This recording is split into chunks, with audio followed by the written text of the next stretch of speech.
Welcome to Donmar TV News Channel. Presidential aspirant and Vice President Leni Robredo confirmed on a Facebook post that she and her two daughters, Aika and Jillian, tested negative for COVID-19. The family has finally reunited after each member underwent isolation. Robredo explained that she began quarantine after confirming that her close insecurity tested positive for COVID-19 on December 29. She said while under quarantine, she got tonsillitis, experienced high fever and chills, and couldn't eat for 3 days. Her doctor decided to put her on intravenous or IV. Meanwhile, Manila Mayor Isko Moreno today visited the ongoing vaccination program in one of the malls in the city. He said they still offer vaccination or booster jabs as well as free swab testing to non-residents. Ang pulisiya ng Manila, taga-Maynila, hindi taga-Maynila, nagtatrabaho sa Maynila, naghahanap buhay sa Maynila, pwede po kayo magpapakuna sa Maynila. Welcome po kayo sa Maynila. On his FB post, he announced that they will temporarily suspend visits in various parts of the country due to the threat of the Omicron variant. If elected president, Senator Manny Pacquiao vows to prioritize free housing for families displaced by Typhoon Odette. In a news release, Pacquiao said apart from free housing, he would also assure that the victims will not lose their livelihood as a result of their relocation. Aside from ensuring the availability of livelihood, Pacquiao said the government should also guarantee they would build disaster-resilient structures. Senator Panfilo Lacson has no activity today, but his political party released a statement. Former lawmaker and Partido Reforma Treasurer Arnel T. said that Senator Lacson should not be asked to quit the 2022 presidential race just for the benefit of other candidates. He said they disagree with other news saying that their chairman, Senator Lacson, should quit since he is lagging behind in election surveys to give way to another candidate in a bid to unite the so-called opposition. T emphasized that this is against the principles of Senator Lacson. The party official challenged the candidates to stand by their principles and earn the votes of the Filipinos. Meanwhile, Ferdinand Bongbong Marcos on his FB post reminds the public about the importance of COVID-19 testing against the threat of Omicron variant. He said everybody should not disregard the symptoms and immediately consult the health professionals. Mr. Marcos, bata ka pa, binabanata na kayo. 35 years ago nagsimula na ito. Paano nyo to hinaharap? Until now, at malamang itong pag-uumpisa ng kampanya by February. Baka, hindi ko sinasabi, baka meron pang ibang lalabas. Paano nyo hinaharap, ikaw mismo, ikaw na ngayon nakapront sa mga Marcos, although malaking pamilya kayo, paano nyo hinaharap itong 40 years, 30 years na araw-araw kayong binabanatan, pero ito, ang suporta sa inyo ng taong bayan talagang solid, nandyan pa rin, hindi nawala, nadagdagan pa. Paano yun? Well, doon kami kumukuha ng lakas ng loob. Kasi kahit ng 40 years na binabakbakan kami, alam namin na sa amin ng tao eh. Alam namin na yung mga nasa taas lang ang gusto silang nakaupo. Kaya ayaw kaming puro bira ang natitipan namin. Pero yun na nga, sa akin palagay, lumitaw na talaga ang tunay na pag-iisip ng tao. At hindi lamang yun, siguro ang mahalaga diyan ay yung mensahe na ating nagawa, na bigay, yung pangmensahe ng pagkakaisa, tanggap ng mga Pilipino. Correct. Hindi siguro dahil Marcos ako. Sa palagay ko dahil yung mensahe ay sang-ayon ng mga Pilipino dahil yan ang ugali ng Pilipino naman eh. Nakita na lang ninyo itong sa Odette. Hindi pa kami humihingi ng tulong, ang dami nang dumating na tulong kaagad. Yan naman talagang ugali ng Pilipino. Nakita nila kung Pilipino naghihirap, tutulong kaagad yan.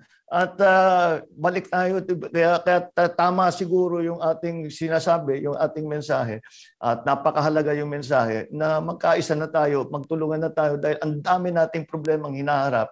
Correct. Kahit sinong magaling na tao na napakasipag at walang ginawa kundi magtrabaho, kakaunti lang ang magagawa. Ngunit pag tayo ay marami, hindi lamang sa marami tayo magagawa, magkakaisa, mas titibay pa ang Pilipinas, mas gaganda ang sitwasyon natin. Para sa akin, it is the only way for us to succeed after all of this crisis. Yung COVID, yung pandemic, the economic crisis that we're coming to. Ngayon, may dagdag pa na ulit. Lahat yan. Ang ihaharap lang natin ay ang ating pagkakaisa at pagtutulungan. Yan lang ang paraan para makaraos tayo. At meron lang akong gustong banggitin. Isa pang bagay yung nakita na namin ito noon, pero napaalala ulit sa akin nung napunta ako sa Odette. Alam mo ba ang Pilipino, nasa lantana, nasira na yung mga bahay, natangay na yung kanilang mga bangka, nakangiti pa rin. Correct. Ang tibay talaga, ang tapang talaga, ang bait talaga ng Pilipino. Kaya't yan ang dapat natin balikan ng ugali ng Pilipino. At kahit na bagsak lahat, may nakatayo pa na Philippine flag. Wow. Nakaka-touch talaga at talagang mapapahanga ka ulit sa ating mga kababayan. Well, mabuti sinagot mo po yan, Mr. Marcos. Actually, hindi na aming observation eh. Kaya nga nitong nakaraang taon, hindi pa naman kampanya, pero sa ikot mo, nasubaybayan namin sa buong Pilipinas, grabe ang taga-suporta mo. Walang pakialam sa init, yung ulan, kung anumang pagod. So dahil dyan, nakita kasi yung style mo na hindi ka napipiko, hindi kayo gumagante, hindi kayo parang nakarelax lang kayo, kaya gustong-gusto ng tao. Sa tingin mo, pagsisimula ng kampanya by February, kasi yun talaga ang official campaign, lalong titindi ang Marcos supporters, lalong titindi ang galaw ng inyong mga followers dito at sa abroad pagdating ng February? Well, gagawin namin ang lahat para patibayin ang suporta na yan. At sa palagay ko, ihaharap ko na hindi lamang yung pamumulitika, hindi pa yung pagkampanya, kung ano ang mga dapat gawin, ano ba yung mga plano, ano yung mga dapat na pulisiya para makaahon na tayo dito sa mga krisis na ito. At baka naman, kung pagbigyan naman tayo ng Panginoon, ay siguro naman last na itong Omicron na ito. At dahan-dahan na tayong ahon. Dahan-dahan na tayong sisikat muli. Yun ang aking pinagpaplanuhan dahil hindi naman talaga yung mga nagbabatuhan ng insulto, naiinit na salita, hindi nakakatulong yan eh. Hindi naman gumanda yung buhay ng kahit isang Pilipino dahil minura mo ako eh. Hindi naman, walang kinalaman yan sa serbisyo eh. Kaya yun lang naman ang iniisip ko, makapag-serbisyo dahil nakakaawa masyadong tao eh. Masyado nang nahihirapan ng Pilipino. Masyado nang nahihirapan ng Pilipinas. Kaya kailangan natin makahanap ng solusyon dito sa mga problemang hinaharap natin. Nagsisimula ngayon sa pagkakaisa. At siguro, Mr. Marcos, ganito na lang. Yung last message po ninyo, yung gusto nyo sabihin sa ating mga nanonood, nakikinig ngayon sa buong mundo, lalo na yung mga followers, supporters. Dahil kasi ako, nakakatanggap din ako, meron ako sariling vlog at saka dito sa social media, dito sa media. Ang daming mas matapang o mas galit. Ikaw, napakabait ang dating mo, pero ang daming nagagalit na nagtatanggol sa'yo. Meron namang panawagan, parang labag na sa batas dahil dala na ng emotion yan eh. Pakalmahin mo nga sila, Mr. Marcos. Sabihan mo nga sila, ano bang gusto mong sabihin? Para hindi maging masyadong mainit yung followers mo. Papasalamat ako sa kanila dahil siyempre, ang laki ng support ang ibinibigay sa atin. Napakaganda. Pero siguro, kaya nga yung aming pinag-uusapan ay huwag na nga makapag-away-away. Pag sinasabi, pag meron akong mga supporters, sasabi, yung mga ganyan, sinusulatan ko, pinapagalitan ko, inaaway ko. Sabi mo, huwag mo nang awayin, isama mo na lang, sumama na sa atin. Ganun na lang ang gawin ninyo. At para dumami tayo, para yun na nga, makamit natin yung ating pinag-usapan na pagkakaisa. At ngunit maraming salamat sa inyo lahat. At dahil alam ko na pinagtatanggol nyo kami, pinagtatanggol nyo yung ating kandidatura at ipinaglalaban ninyo yung mensahe natin. So maraming salamat. Ngunit ay nandito na naman tayo sa Omicron. So kung may mensahe man ako, ipagpatuloy nga natin yung tulong natin sa kapwa Pilipino at mag-ingat uli po tayo. Huwag tayong dadala ng sakit sa lugar na walang may sakit. Mag-ingat po tayo, magsuot na naman tayo ng face mask, maghugas ulit tayo ng kamay, huwag tayong mag-personal, mag-social distancing ulit tayo, balik na naman tayo. Alam kong nakakapagod na. At akala na nga natin nalipasan na natin, nakalampas na tayo sa COVID. Ngunit ito na naman ito.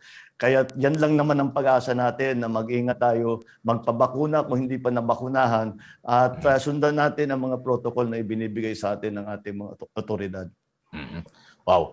Well, salamat po at sa mga susunod na mga pagkakataon yung ibang mga issue atin hong pag-usapan dahil alam ko busy po kayo kahit walang rally, walang motorcade pero napakarami pa rin na inyong mga galawan. Salamat po ng marami sa inyong oras, pagkakataon. Di ba partner MJ? Partner Mike. Binigay sa atin ni BBM. Partner? Partner Mike, Mr. President, may request ng taong bayan. Kaya naman daw, next time, si Vice President, sana naman ang aming makapanayam sa SMNI. Mas maganda kasi para kompleto na ang line-up. Sige, sabihan ko siya. Ano man nyo, malapit naman kay Pastor Kibuloy si Inday Sara. Kaya siguro, I'm sure na papayag si Mayor Inday. Sir, pero ang ganda, BBM, ang ganda ng chemistry nyo, ha? Ang ganda ng tandem yung dalawa, ha?